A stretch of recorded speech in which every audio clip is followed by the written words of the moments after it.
আজ এসেছি গ্রাম বাংলার ঐতিহ্যবাহী কৃষিক্ষেতে। চারিদিকে সবুজের সমারোহ, চোখ জোড়ানো দৃশ্যতে। দিগন্ত জোড়া ধান ক্ষেত, বাতাসে দোলে স্নিগ্ধ গান, মাটির ঘেরানে ভরে ওঠে প্রাণ, জাগে সুখের অভিমান। এই ধানেই আমাদের প্রাণ, এই ধানেই বাঙালির পরিচয়। মাছে ভাতে বাঙালি আমরা, এই সত্য চির অটুট হয়। ধান থেকে চাল, আর সেই চালেই রান্না হয় ভাত। শ্রমিককে কৃষকের ঘামে ভেজা, এই তো জীবনের প্রভাত।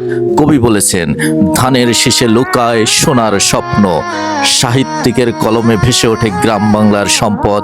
এই সবুজ মাঠ শুধু ফসল নয়, এক একটি জীবনের গল্প।